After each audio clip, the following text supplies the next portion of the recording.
Well, I guess every business, no matter what the business, they all share four pillars: Yeah, strategy, cash, execution, and people. And 100%. if you can get a little bit better at those four things every quarter, when I was young, I mean, junior high, high school, teenager, so my dad gave me a book about Warren Buffett when I was, quite young. And so I started, that was kind of like the beginning of my investing or financial journey when I was in junior high. Coaching has helped me in numerous ways. And I know in my own practice, because I'm a money mindset coach, the work I've done, the benefit that my clients have seen has been phenomenal. I picked up the phone and I called about 50 law firms in Houston, and I found one that was looking for a lawyer licensed in Ohio a week later. And I packed up my car, drove to Texas with my dad. It was like a 30-hour drive or something.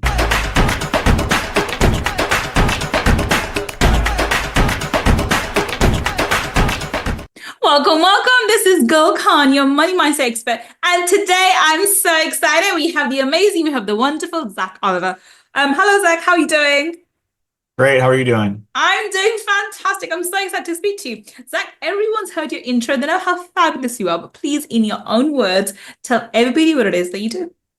Sure. So I am the co-owner of a law firm in the United States called Oliva Gibbs, and we represent oil companies across the country. We have around 75 employees, and we represent, large oil companies, publicly traded companies, and private equity-backed oil companies on transactional work and litigation.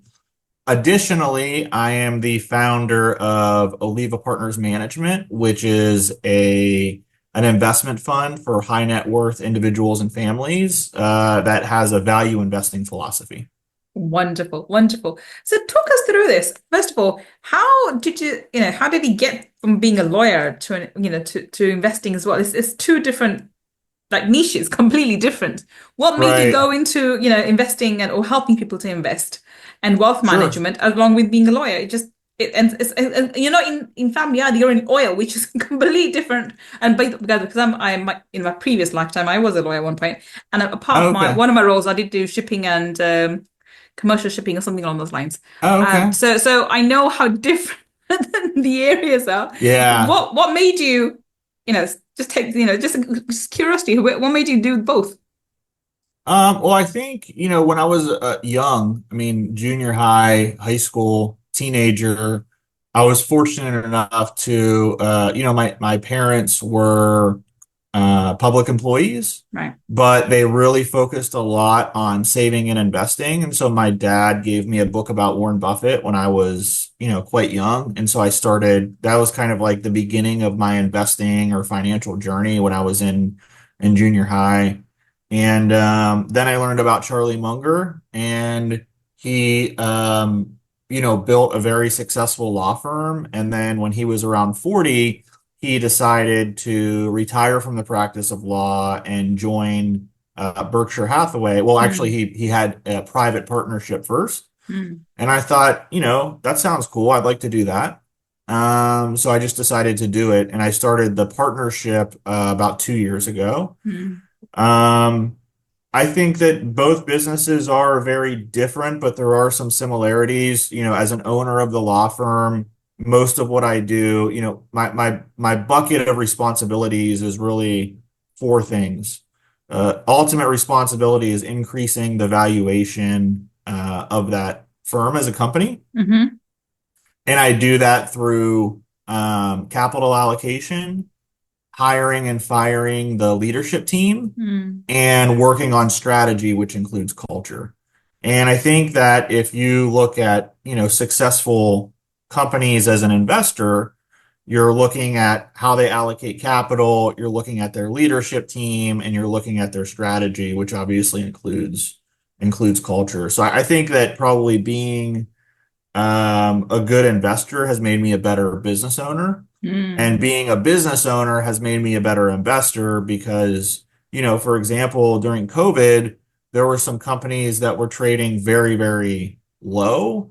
And if you looked at the balance sheet and income statements of these companies, I knew as a business owner, these companies are actually in really good shape. Mm, The future is pretty bright for these companies as long as we make it through COVID mm, and they're well capitalized enough to be able to make it through. So, our partnership was able to pick up some really good bargains at mm. that time.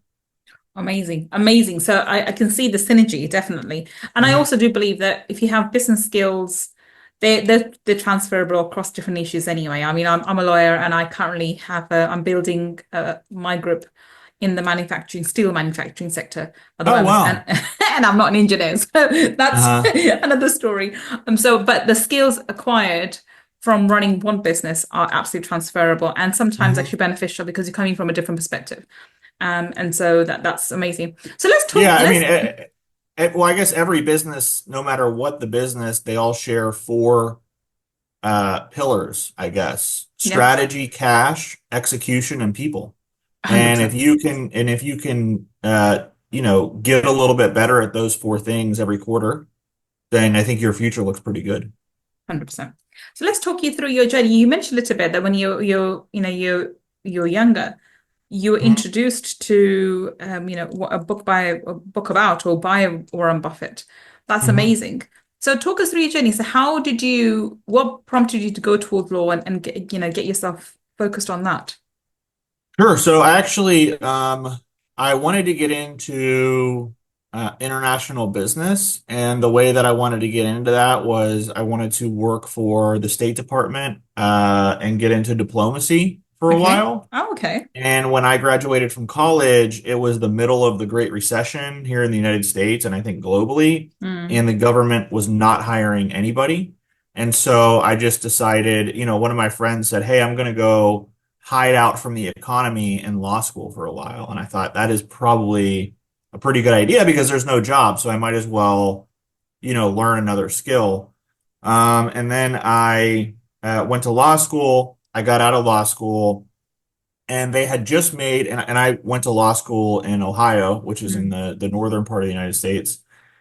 And I got out of law school and there was this phenomenon happening in the United States and specifically in Ohio at that time where they had discovered or the technology for drilling for oil and gas had allowed them to start drilling shale. And it created this massive shale boom in the United States. And one of the largest natural gas deposits that was discovered was actually in Ohio. And so Ohio had not had any historical oil and gas. It had some historical oil and gas production, but it wasn't like an industry in mm. Ohio. I went to a lot of the larger law firms in Ohio, and I basically said, look, I think this is the future of this state, of this area. And because these oil companies are investing like billions of dollars in the infrastructure and the drilling, I really think that there's a good practice area here. And none of the law firms were interested in hiring me. They didn't have an oil and gas practice. I thought they were kind of short-sighted. So one of my professors said, "Hey, if you really want to get in this industry, like the global headquarters is Houston, Texas, so you need to move to Houston." Okay. And I had never been to Texas in my life, but I picked up the phone and I called about 50 law firms in Houston and I found one that was looking for a lawyer licensed in Ohio. Oh, And I moved okay. down a week later and I packed up my car, drove to Texas with my dad. It was like a 30-hour drive or something. And I started that following Monday. And that was my introduction to the oil and gas industry. I was very much a fish out of water, but I love the work. I love the people. Um, I really like that, the work that we do with our clients, our clients really keep the lights on Hmm. for everyone. And so I think energy is really important. And after about a year and a half at my first firm, I decided to leave and start a firm with a partner. And that was in 2013. And that business started with us basically working out of a closet. And now we have, I think, six offices, about 60 lawyers that work for us all over the country. So it's really been an awesome journey. Amazing. And so, do you not practice as a lawyer anymore, or do you just focus on the business? I mostly manage the business. So I Mm, work on the strategy. I work with the leadership team. I work with the culture. We've got an awesome team at that business that we put a lot of, faith into. And, one of the things that I love doing the most is helping develop the leadership team. So I work with coaching our team a lot. And I think probably once in a while, when it's something particularly interesting to me, like a higher level transaction, or I have a friend who owns an oil company who asked me to take a look at something like a partnership dispute or something needs mediated, I'll step in and work on that. amazing. So talk me through that. You shared a lot. Thank you for sharing that. Mhm. You just packed your, first of all, you had this idea and you had the belief that that was the way forward, which is great because it paid Mhm. off.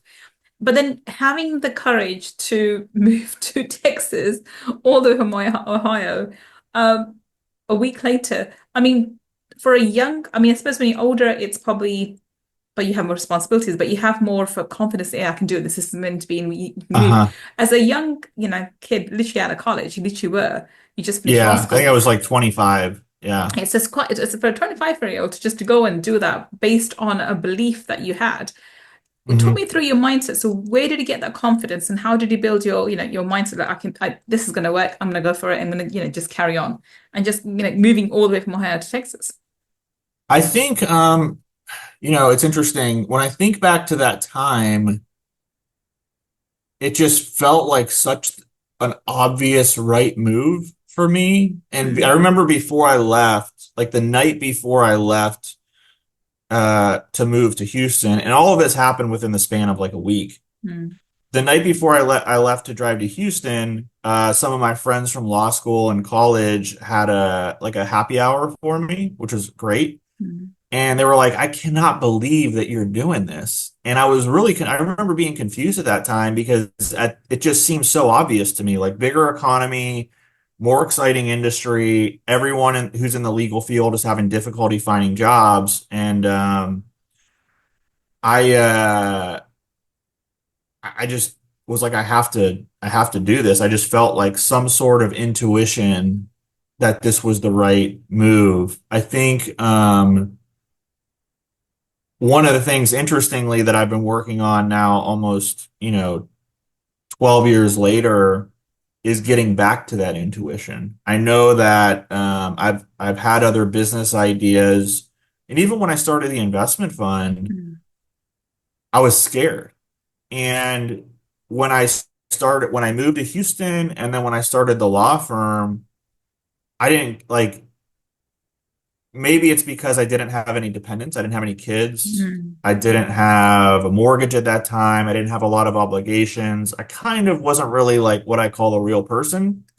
And I could eat peanut butter and jelly sandwiches every day and just, with blinders on and just assume that everything would work out. And if it didn't work out, I could always go do something else. As I've gotten older, I think my risk tolerance has gone down a little bit, which is something that I am currently working on. Um, have you had that experience where like, the more responsibilities you have, the less risks you want to take? I think my experience has probably been different in some respect. I took risks more when I had the two kids. So when I went through divorce back in 2016, I had the option to go back to law. I had been out of law since for about 9 years by then. And Hmm. the only logical explanation or the only logical move for me would have been to go back into law because I was from corporate background and I'm a New York attorney as well. So I am qualified in three jurisdictions. So it made sense Okay. for someone who worked so hard, got qualified in three different jurisdictions and has done X, Y, and Z experience, blah, blah, blah, would go back into law, especially commercial law. But my Hmm. my my issue there was I was now a full-time mother of two kids, a 5-year-old and a 9-year-old.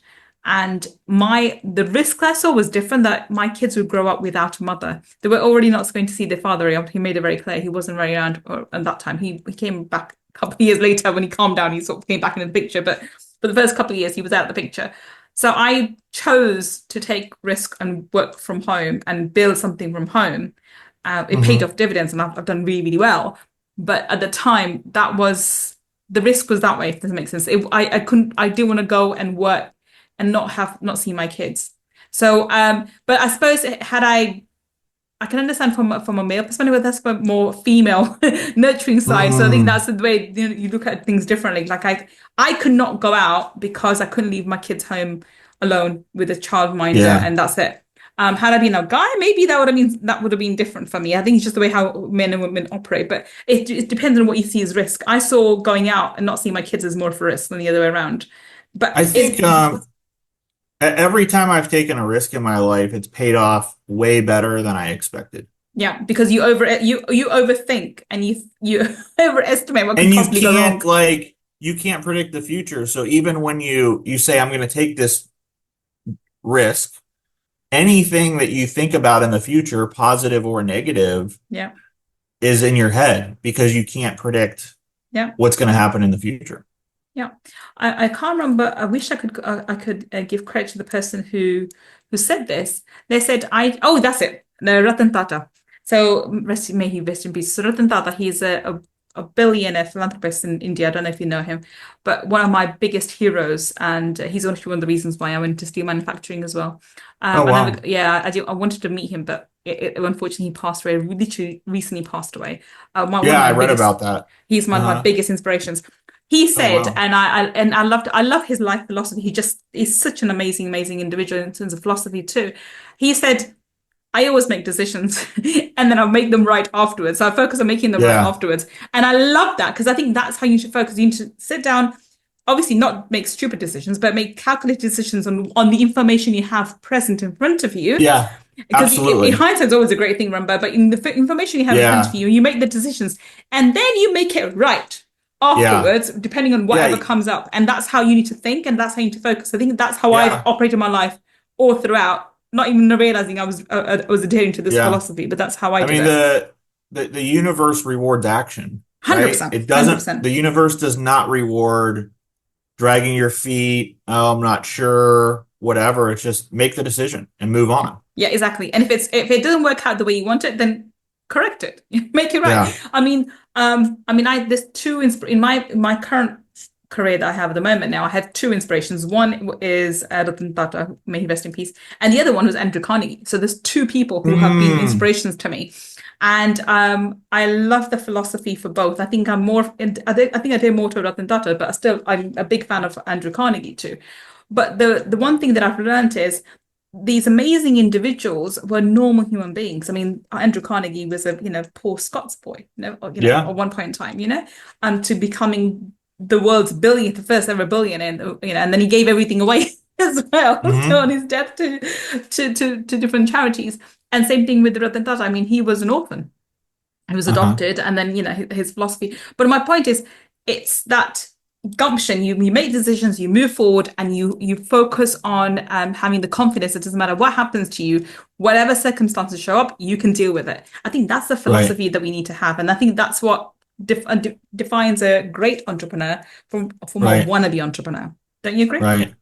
Yeah, I agree with you. And I think when you're talking, I hear that quite clearly from what you were doing, even as a young adult. You had that, okay, I'll do it and I'll make it work. I'll make it work. Yeah. So now, I mean, now my theme of 2025 is getting out of my comfort zone. And so I'm really looking forward to, what happens over the next 12 months, say, because I really like the growth and there's something really cool that comes from growing a lot. And Mm, now we've got a very motivated, team leading the law firm. I think it's part of my job to stay a few steps ahead of them. And so I'm always, going to masterminds, leadership conferences, et cetera, trying to stay a little bit ahead of my team. I see part of my job as like, being the wayfinder and yeah. illustrating to them, hey, here's some options. But next year I really want to get outside of my comfort zone a lot and take some bigger risks. So what advice would you have for people who are listening to this podcast and they are most people who listen to this podcast tend to come from corporate backgrounds too. They tend to be Mhm. academically really, really intelligent and strong and have actually done really well in their careers. But they have something more. There's a yearning within them. So they've either transitioned over or are in the process of transition or still thinking about it, about, Mhm. moving from, the corporate careers where they're probably high earners, six figure or multiple six figures. And like yourself, they have responsibilities. They have the wife or the kid or the husband and so forth. And they have to think about those responsibilities before they shift over and have their own businesses. Yeah, So what sure. advice would you have for those people who know they should have there's something in them, they want to do something different, but they are stuck in their current circumstances? So, are you talking about people who are in corporate America and they want to leave and start a new business? Well, not just corporate America, corporate across the world. It could be any part of the Gotcha. world, yeah. Yeah, But sorry. I didn't mean yeah, corporate America. In my but head, corporate corporate and America is like a mindset in America. So, yeah, they're in the corporate world yeah, and they want to start a business maybe, or they want to yeah, be an entrepreneur, yeah, or they want to yes. start a coaching practice. I think people put a lot of what I've seen in my own experience has been that folks can put a lot of pressure on themselves to like, okay, I have to quit my job by this date and it has to work because I want it to work. And I think that in my experience, the most progress that I've made has been when I've been a little bit more gentle with myself and I've said like, hey, I have this great idea. I'm really passionate about it. Um, what is progress that I would like to see on one thing in the next quarter? And that Mm, may be, okay, I'm going to file the paperwork and I'm going to create the website. Or maybe the next quarter is I'm going to create the marketing plan or I'm going to hire an assistant to start working on some of the administrative stuff and just do it quarter by quarter by quarter. There's a great entrepreneur coach in America named Dan Sullivan. He mm, actually has workshops in London as well. And he always says to have like a very, very strong and big 25-year goal and just work on it a little bit every quarter. And if you mm, just keep doing that, you will reach that 25-year goal way, way, way faster that way and being proud of the progress that you make every quarter instead of worrying about how far away you are every quarter. And I also think that it really took me a long time to change my mindset about coaching. mm. And I think that hiring a coach is an absolute shortcut and it's 100%. amazing. $100. When I met my wife, um, when we first started dating, she was in the corporate world and she really wanted to get into coaching and start a coaching practice. And I said, no, that's crazy, like very academic brain. You need to, the right way to help people is go get your master's degree, get a psychology degree, become a therapist. There's these frameworks you don't understand. And then during COVID, I had a few major life events with significant losses in my life. And I really needed to hire somebody who was going to basically, number one, change my mindset, but number two, show up every few weeks and tell me that the world was amazing. I was in the bottom of a very deep well and I Mm. needed the rope to help pull me out. And so I started working with a coach that my wife recommended and has absolutely changed my life. And now I work with, we have a coach in our business. I have a leadership coach that I work with. I have a private jujitsu coach, personal trainer, um, and everything in my life has improved through using coaching. I mean, I am a big, big proponent of mentorship. I think your Mhm. mentors help you, as you said, cut the learning curve I short. have two mentors. Yeah, absolutely. So, I mean, my mindset on everything has completely changed, and I used to be very academic brained about how to help people, and now I'm like, this is an absolute shortcut to getting where you want to be. 100%. I think coaching has helped me and Mhm. numerous ways. And I know in my own practice, because I'm a money mindset coach, that the work I've done, the benefit that my clients have seen has been phenomenal. And it's difficult to quantify because yes, I can measure in the amount of money, but it's not that. It's the philosophy in life that changes and has a knock-on effect on everything. And how you do one thing is how you do everything. And that really impacts every area of their life. And that's why coaching is so Yeah, vital. I definitely agree with that. Definitely agree with yeah. that. I think it's tough for people. I can understand how it would be difficult to, when you work with a coach, you have to give up a lot of personal stuff. You have to give up your ego. You have to give up some of your belief Yep. systems. And the most progress that I've ever made working with folks on our leadership team is when they are coachable and Yep. they are open to change and they're open to bigger futures than they currently believe possible. The least progress that I've made and the folks that haven't worked out is where they've known everything and they're not coachable. I don't know everything. I'm just like, I know how to ask the questions that will challenge folks' thinking, and they come Mm, up with the answer about what's possible for them. I don't know what's possible for anybody, you know? mm. But really, I think I just had a call yesterday with an awesome mastermind group that I'm thinking about joining. And the first call is really to determine if you're coachable as a person, Mm. you know? And if you're not coachable, then they don't want to work with you. I mean, that's one of the keys that I think keys to any helping anyone is whether somebody is open to learning from you and whether they Hmm. are coachable or not. So that I definitely agree with that. Well, on that note, we're going Hmm. to wrap things up. So I would say, I would say